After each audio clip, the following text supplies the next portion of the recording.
Ladies and gentlemen, welcome back to another episode of the Ball Oasis Show. Y'all, it is March. March Madness season officially is upon us. So there might be a little step back in, at least I know, my watching of NBA basketball over the next couple of weeks as we are hitting this period where March Madness is taking precedence. I'm excited for March Madness, Jacob. I know that you haven't watched a whole lot of college basketball this season, but Jacob, are you excited for March? Yeah, I've watched a little bit. I've watched more lately with it getting closer to March Madness, but I don't know who would. I have no idea who would win it. I haven't kept up enough to know who's good enough to win it.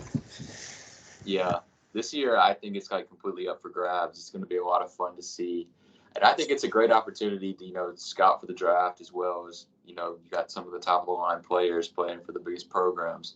It'll be a good time. So I say all that to say maybe the next couple weeks of NBA basketball watching for me, I know, might take a little bit of a step back, but we're still always in the loop with everything going on.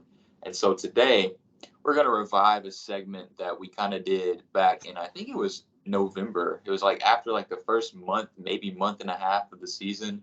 We're gonna bring back buy or sell as we get close to the playoffs. In the NBA season, there's about 15 games left in the regular season, less than a month at this point, which is crazy to think about. So we're here. This is the home stretch. So if we're gonna start, believing in teams, it starts right now. And we're gonna do some of that today. We're also gonna say what teams that we maybe have lost faith on and take that road with them. So Jacob, let's go ahead and get started. Go ahead and give me your first. Do you want to give buy team or sell team first? Uh, I can give a sell team first. Okay, and I'll do the same. Okay. The first team I'm selling is, I hate to do it, but it's the Miami Heat. Dang it! I hope that you wouldn't have them because I have them as well. Dang it! Well, I'll briefly talk about it. I have a lot of trust in Jimmy Butler. We've seen what he can do in the playoffs. Bam has his nights, Tyler has his nights, but outside of those three, their main three, I don't really know what to think. There's not a whole bunch of solid play. Kyle Lowry's been injured all year. Gabe Vincent, Max Strus has their games, up and down games, and their depth. It's not there. They're, I think, barely above 500. They might be right at 500. Yeah. But like I said, one of the better coaches in the league, so I have a little trust in them. But I'm slowly losing it with the way things are being turning out lately, especially the load Jimmy's having been carrying offensively. Yeah, I think it's been a thing before as I'm selling Miami Heat as well, unfortunately, that around this time, the Heat will have already shown signs that they're, ready to turn it up and, make a run in the playoffs. But this time around just feels a little different. This time around, it feels like the Heat haven't caught that stride yet, and it still may happen. We don't know yet. They're the seventh seed, as of tonight, and they've got some games to make up if they're going to catch the sixth seed, whether that be Brooklyn or New York, probably Brooklyn. But the Heat are in a vulnerable spot this year where, like you said, their depth has not been very good, and they haven't really had consistent play all season. They've had guys out with injury, of course, but I mean, the Heat have had that before. They've had to battle that before. But Yeah. this time around, it just feels a little different.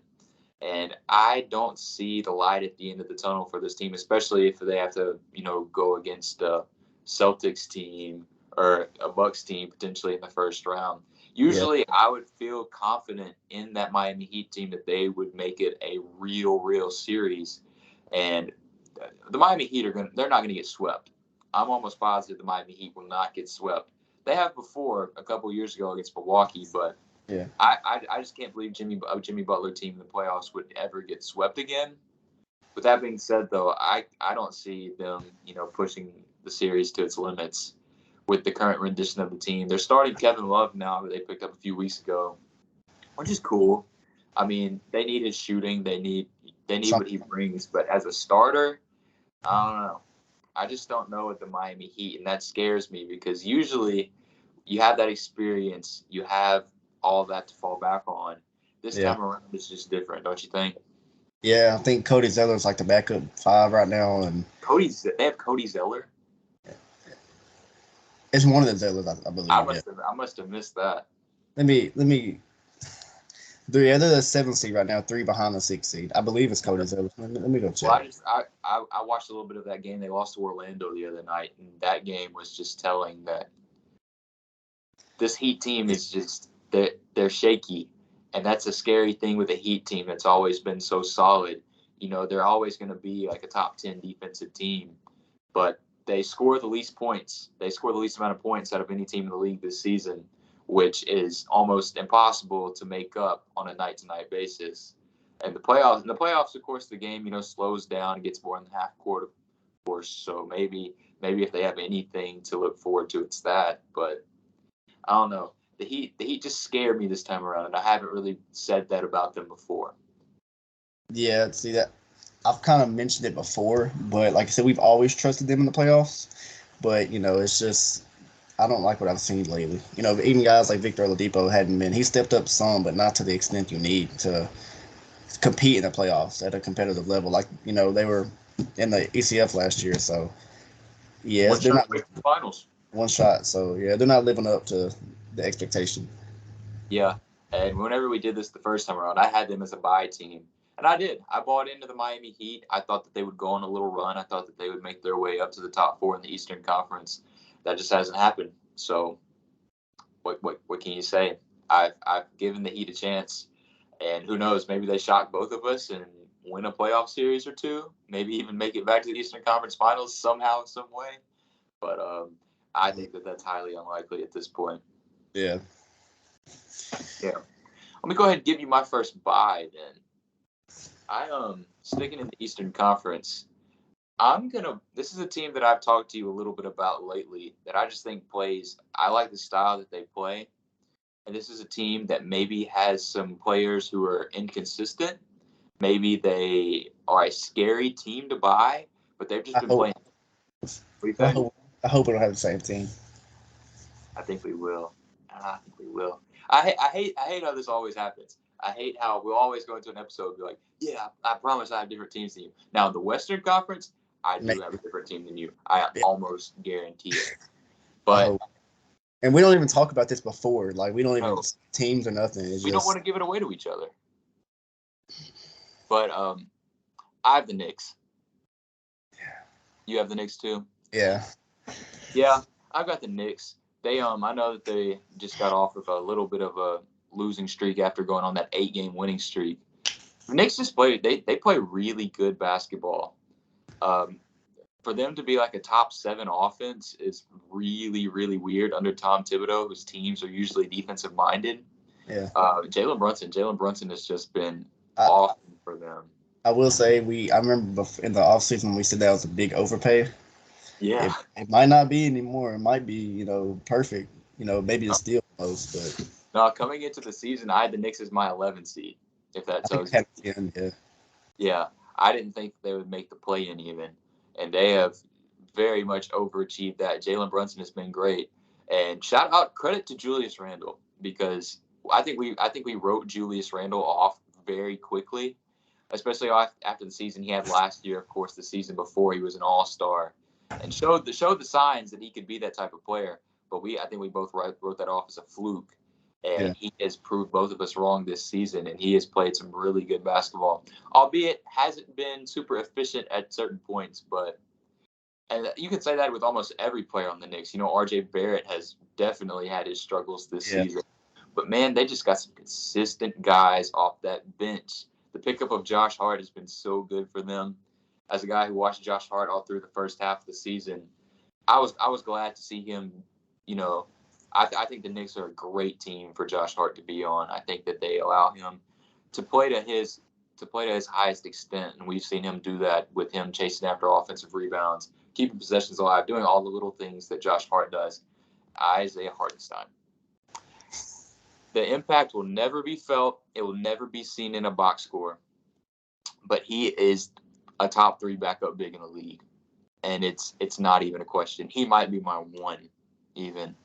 It's just he's such a good screen setter. He blows up screens on the other end. Just his pick and roll coverage on both ends is just so good.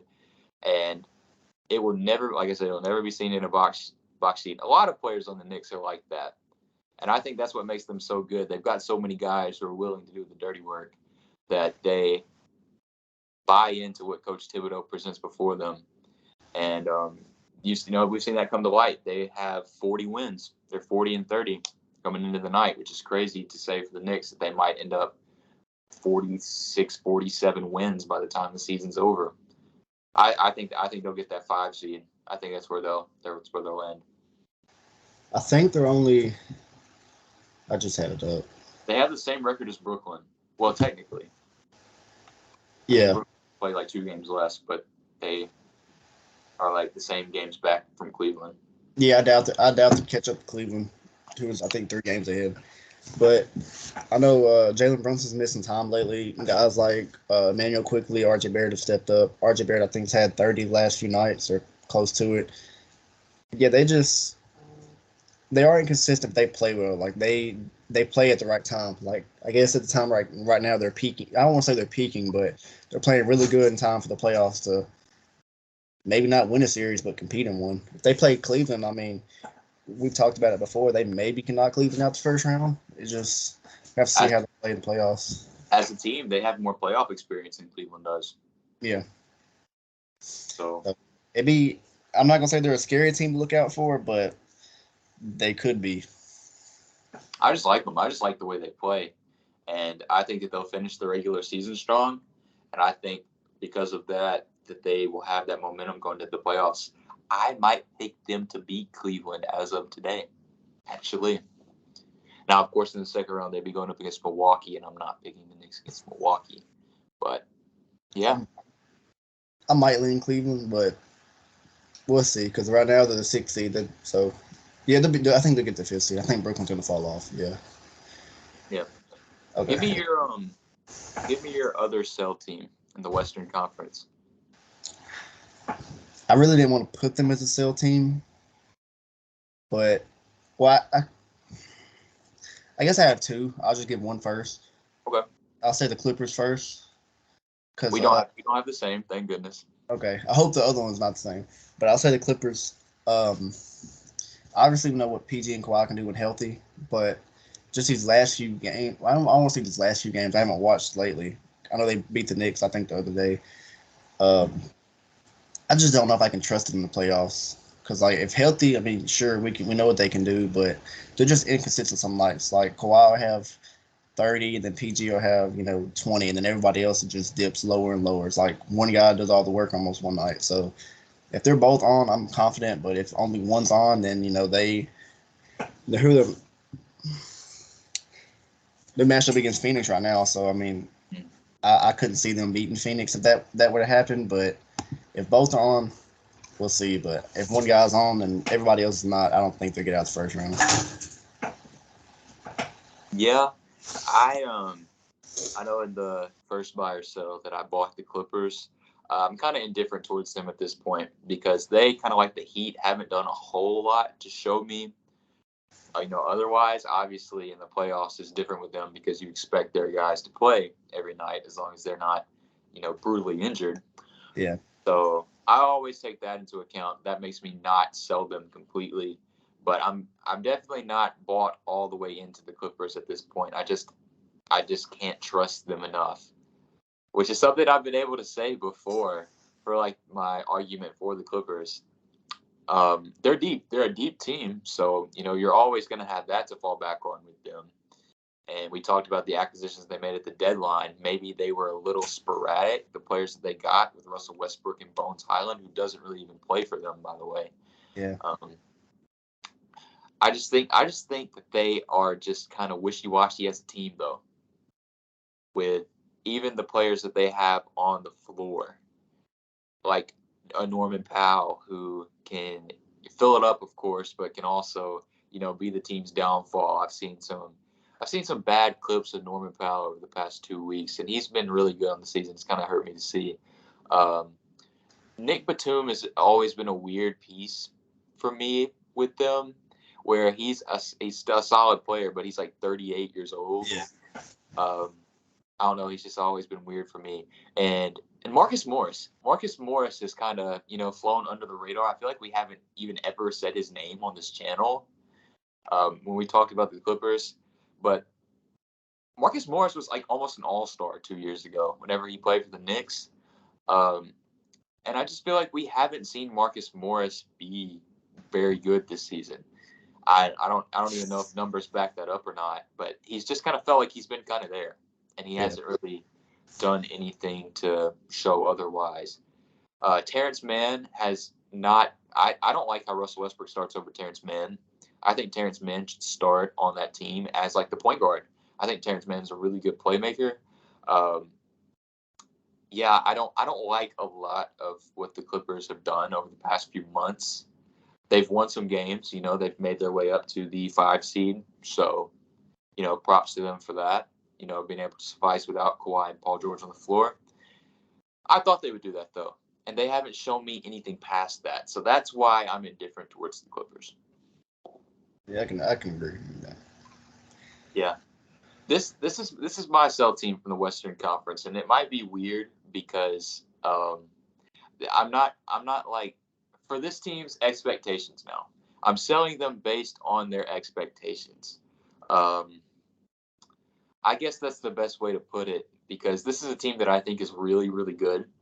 I think that this is a team that could make a run to the finals, but just based off of what I've seen so far and based off of what history has told me, I can't trust this team to make a finals run this year. That's the Phoenix Suns. I'm selling the Phoenix Suns as a title contender.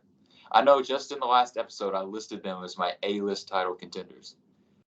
But after Kevin Durant's injury was one thing. It may not look like a big thing on the surface.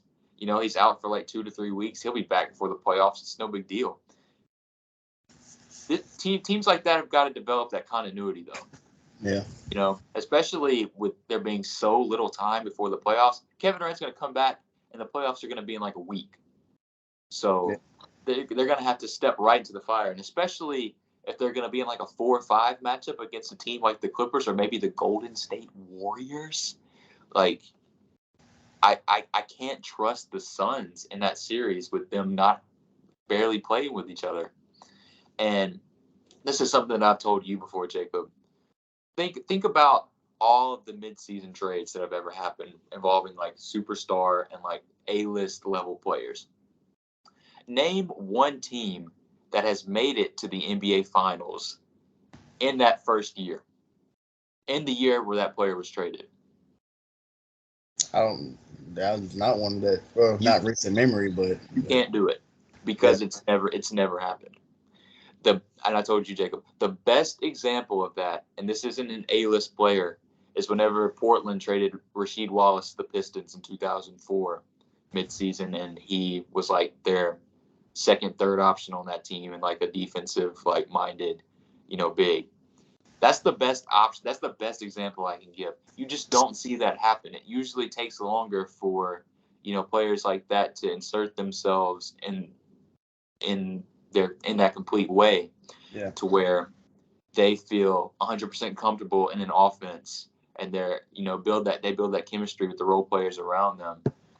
And I haven't even mentioned how like the role players who haven't played as much for Phoenix are going to have to step up in the playoffs. Guys like Cam Payne, who may have to, have another run like he did in 2021 for them to try to make a finals run happen. Has TJ Warren been playing any? Not much, I don't think. I feel like I haven't seen his name much. No. The Suns are just a little. I think that they will be in much better shape next year to make a title run. I don't buy it this season though, because I would pick Golden State over them. Yeah. I'd pick Denver over them. And I know you just talked about it, and I kind of said against it. I might still pick the Clippers over Phoenix. I might do it.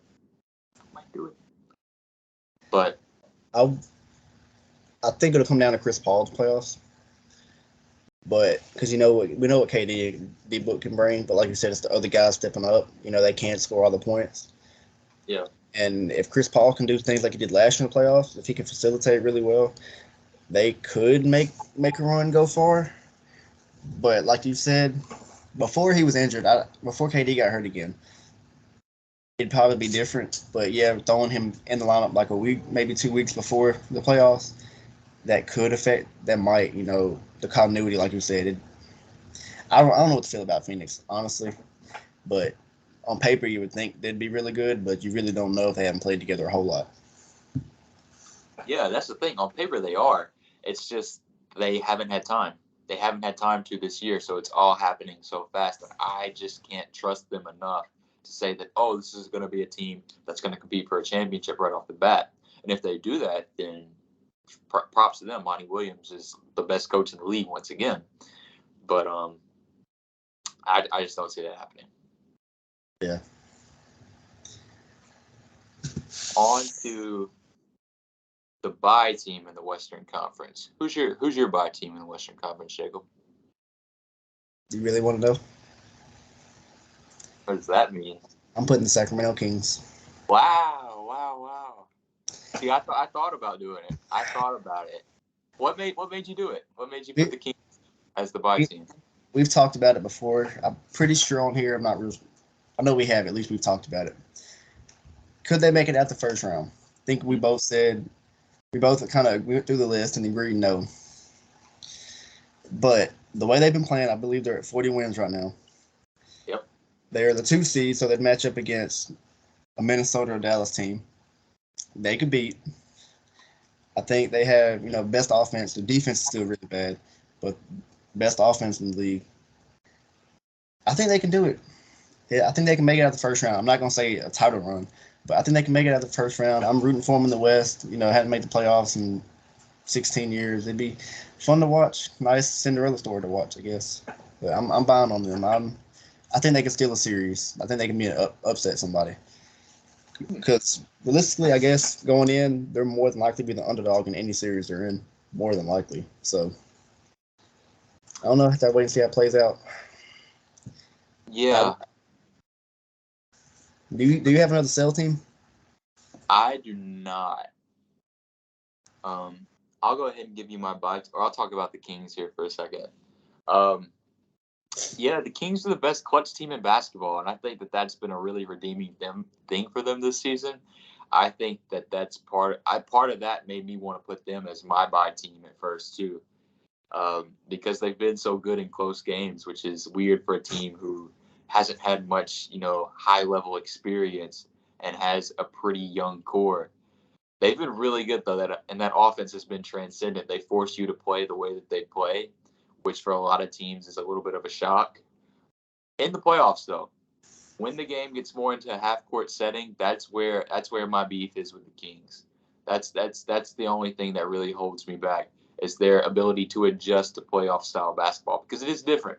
It's so much different, and I just don't know if they're really built for that. But I would like to think so. I would like to think so too at this point because they've looked really, really good recently. Their role players have been so good. Malik Monk I think he's inserted himself as a 6 Man of the Year candidate. Trey Lyles has been really good for them lately. Davion Mitchell, and we know, of course, what guys like Harrison Barnes and Kevin Huerter, and of course Fox and Sabonis have done all year. But they've just been really, really, really good. And I understand why you have them there. And I'll say I know I had a very bad take off season with Coach of the Year, but Mike Brown's kind of he could get it, and that's weird to say for the Kings, but he might be I don't know if he's a front runner, but he very well could be. Yeah, he changed a lot of what they did in one off season, changed them into the fastest paced offense in the league almost, which is so good for De'Aaron Fox. And I think De'Aaron Fox really suffered from the past offense where it slowed him down.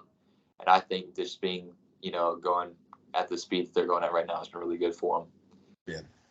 My team, and this was a weird one for me, because we don't know when this team's best player is going to play again. So it's a little weird. But I know that this team has been inconsistent lately too.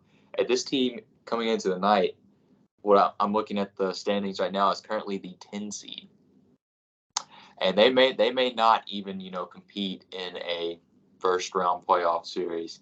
But as the season closes, I don't know why, I've just bought into this team.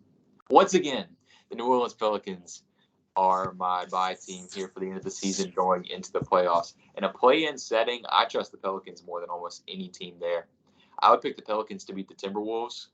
The Mavericks are in right now, so they probably wouldn't beat the Mavericks. I'm losing faith in the Mavericks. Yeah, the current edition of the Lakers, I think the Pelicans would beat the Lakers. Really? Yeah.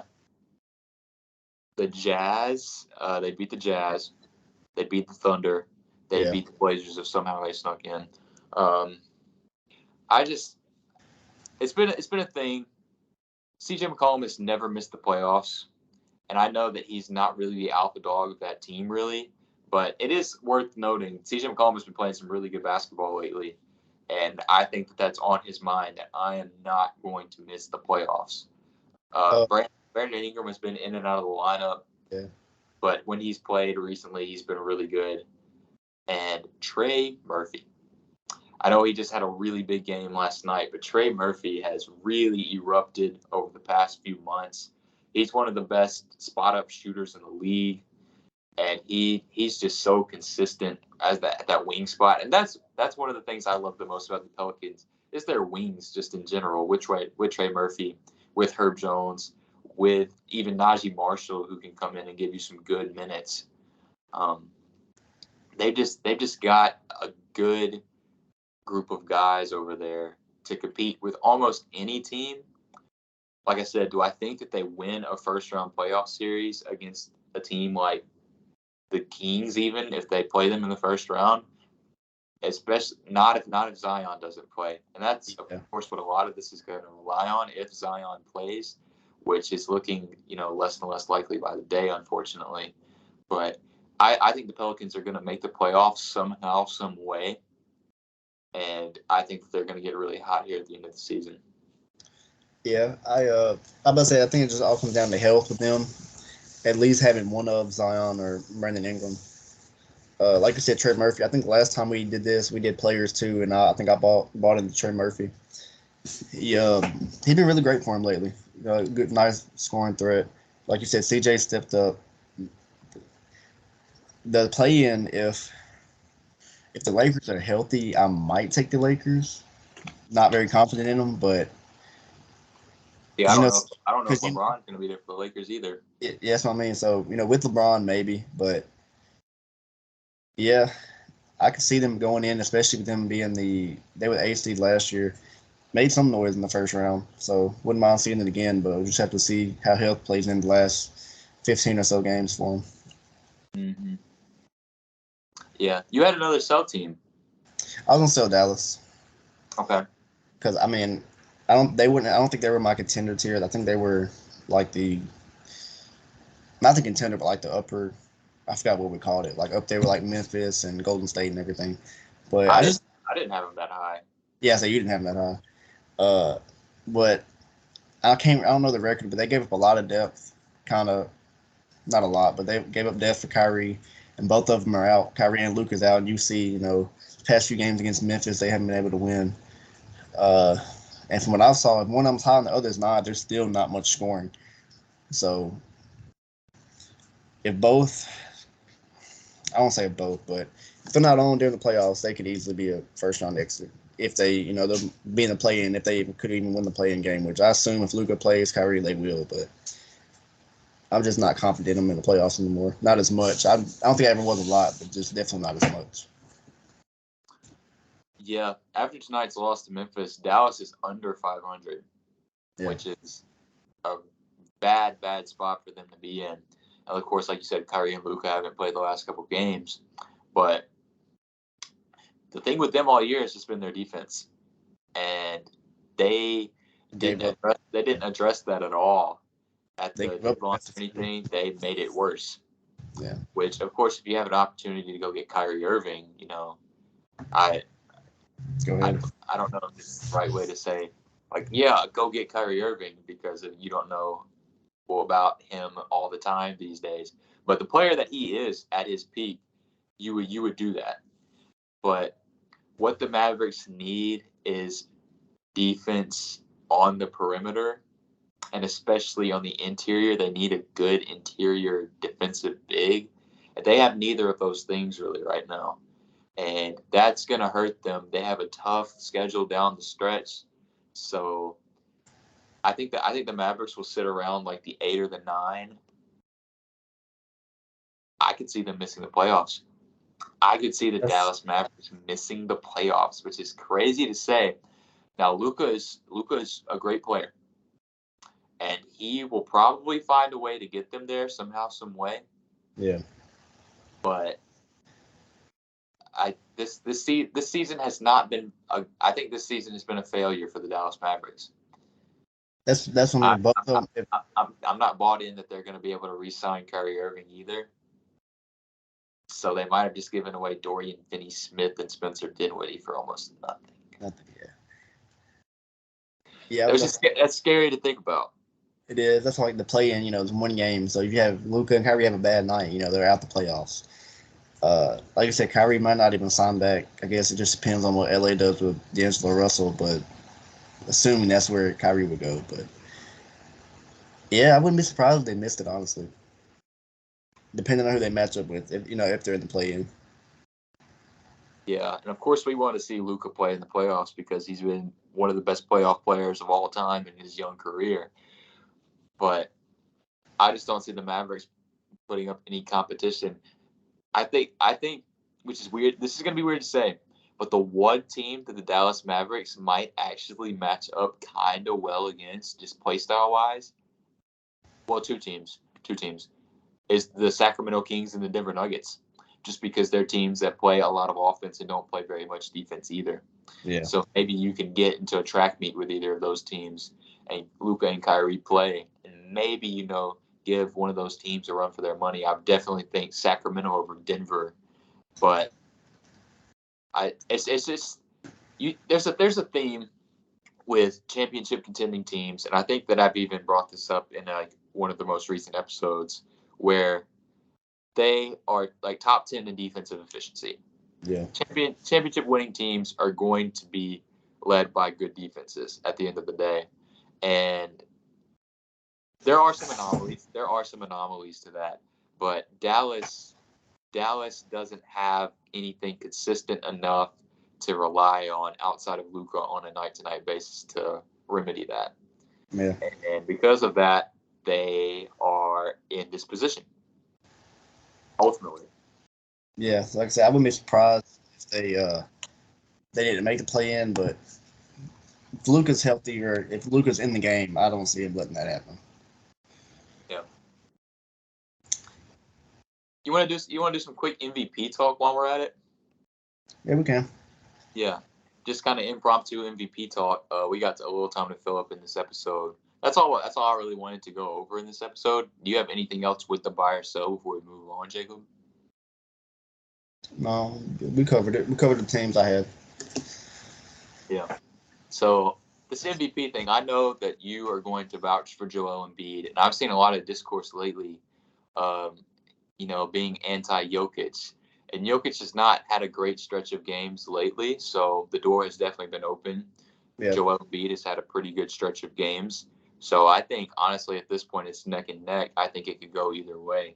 Jacob, I want you here in the next minute or two, I want you to make the case for Joel Embiid to be MVP for me. I want you to do that for me. Okay. So like you said, he's had a really good stretch these last few games, averaging, I believe, 37 points over the last 6 games. A lot of back-to-backs, comeback win against your Blazers, game-winning shot. My thing is I've never wanted to just compare him and Jokic, but I think his impact defensively is kind of giving him the push, in my opinion, kind of the push for MVP. Like you said, the bad stretch of games for not bad stretch. He's getting triple doubles, but Denver's lost 3-4 in a row. But Embiid's been carrying this team. He getting 30 points a night, leading scorer in the NBA again. So far, I think 33.4 points. I just think it's that two-way presence that's, for me, like Giannis has it as well. But he's missed some time, and I don't want to just say it's a two-person race. But Joel's made his case these last stretch of games where go ahead baskets and comeback wins and defensive plays and everything. he's just getting. It was kind of like how last year was, where I think we talked about it. It's how you finish the season and how you match up at the end of the season. And Jokic started hot, Joel slow, and Jokic is still hot, but Joel's been really good lately. And I think it'll come down to that game in Denver, and I think 2 weeks maybe. That's where I don't like it being that way, but that might be where the MVP is decided if who wins that game between Joel and Jokic and that. But we'll see how it goes. Yeah. Do you think that, because the Sixers are third in the Eastern Conference right now, do you think that standings-wise at this point that is going to play into it at all, with the Sixers being third and with Denver pretty much being a solid number one seed in the Western Conference? I think it could. I mean, I think Jokic wanted the 6th seed last year. It might. I saw somebody talk about it today. If Philadelphia has a better record than Denver, like I know, seeding wise is different, but I guess really doesn't matter if the top of the East is stronger than the top of the West. But I think if they have a better record, they could give it to them, and we'll see if voters fatigue has a play in it. Which I know we've said for a while, Jokic is the MVP. I've even said it, but with this stretch of games that Joel's been having, I have to say that might come into play with them being the first seed by far. But go ahead. Well, yeah, I just looked at the records and they have the exact same records. I think they have one less loss than us, or the other way, but it'll be really close. It'll come down to the very end, like it has the past 2 years. Yeah. All season, I've been a Jokic three-peat guy. I've thought that he's, deserved it, and most of the season, rightfully so. Defensively, yeah, he's not been good lately. He's been letting some guys, bully him who are not like offensive threats. Like Nicholas Claxton had a big, big game against him. I know Jarrett Allen, who is capable of putting up those numbers, had a big, big game against him.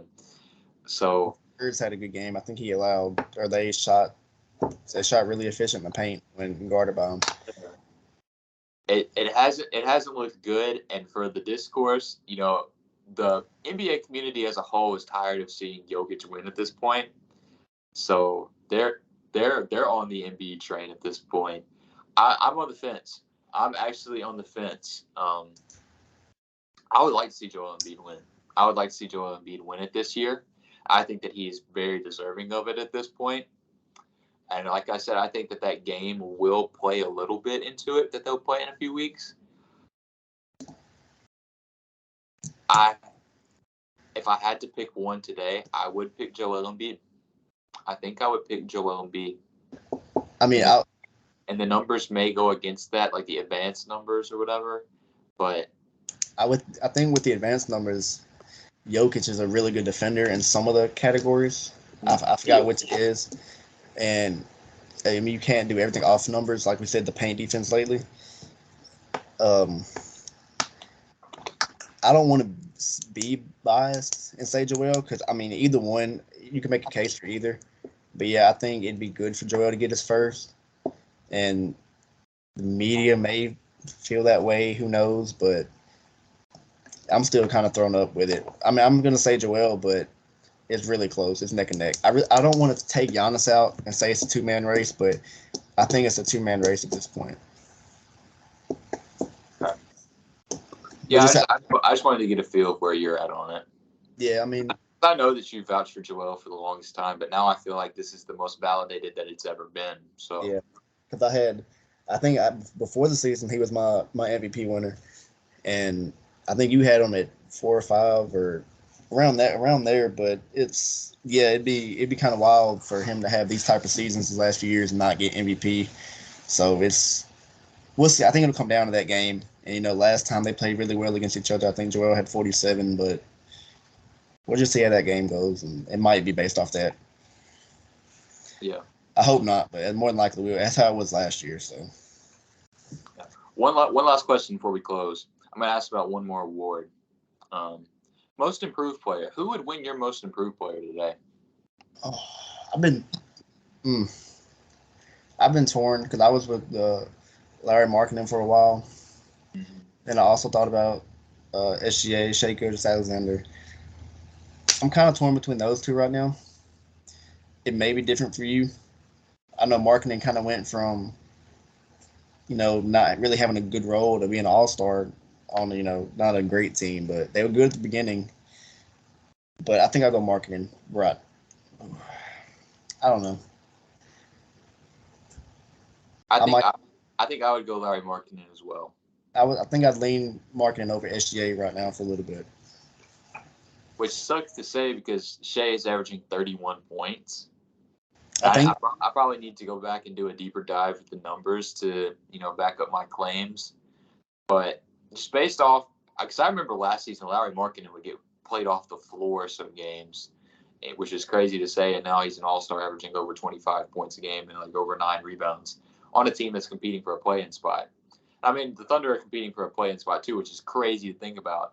It's so neck and neck with that award, and I chose those two awards to ask you about because they are so neck and neck. Yeah. And so I wanted to see where you were at with both of them. I would probably lean Markkinen right now, though, just because of it's been a little more night and day with him. I feel like because Shea, he's already been pretty established. Yeah. But this season, he's just taking it to another level, of course. Right. While we're on the impromptu, right quick, we don't have to talk about it deep, but your sixth man of the year, who do you have? This is one that I haven't given a lot of thought to, and I feel like it hasn't been talked about very much this season. And I'm actually going to have to sit here and think about it for a second because of that. I know, for me, I don't know either. I know Malcolm Brogdon was the favorite for a while. And then after the Knicks and Celtics game, Emmanuel Quickley, I don't pay attention to the odds a whole lot, but he went up till now. He's one of the favorites. And I wouldn't even think that. And then I think Benedict Mathurin had some talk with it. Who else? I can't think of who it was besides Malcolm Brogdon before Quickley went up. I need to do a little quick number search real quick. Hold on, just a second. Just a second. Okay. This may be not even fully backed up by the numbers, but I might lean with Malik Monk. I might actually lean with Malik Monk right now. I think he was one that kind of I've seen lately have some noise. It's just you haven't heard. From what I've seen most of the year, it's been Malcolm Brogdon, but that's why I wanted to talk about it because it very well could be different at the very end. Yeah. Now that I'm looking at Malcolm Brogdon's numbers, they are just a touch better. So maybe that gives him the nod over Malik Monk, but just the type of games that Malik Monk has had lately, I feel like he's really boosted himself into that conversation. I'm about to look up the odds real quick just to give everybody at home an idea of what we're looking at right now. 6 man of the year odds. Okay, dang, it's from December. Yeah, Emmanuel Quickley is first right now. Yeah, I want to say after that Celtics game, he had 38 points in a Tom Thibodeau classic 55 minutes, and I think he went up to the first. Well, I was going to ask too: has Tyrese Maxey played enough games off the bench to qualify, or would he not? I don't think so. I don't think so. Because number-wise, if he did, then he would probably be the guy. Well, I want to say he only played 10 games off the bench. He's back in the starting lineup now. Yeah. Yeah, I think because his numbers may be the best out of all of them, but yeah, I don't think he's qualified for it. One more name to look at, and I don't know if this guy has played enough games for it. It's Bobby Portis.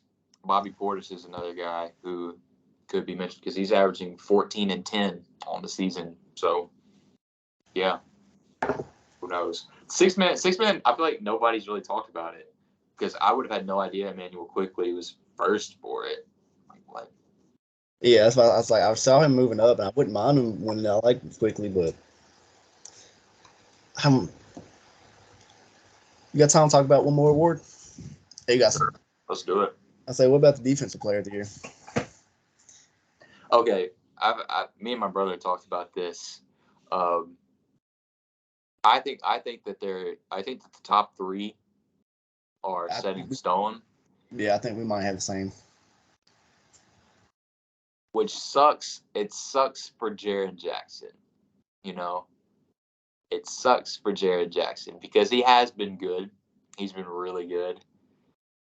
But I Most think I think Brooke Lopez has been a smidge better.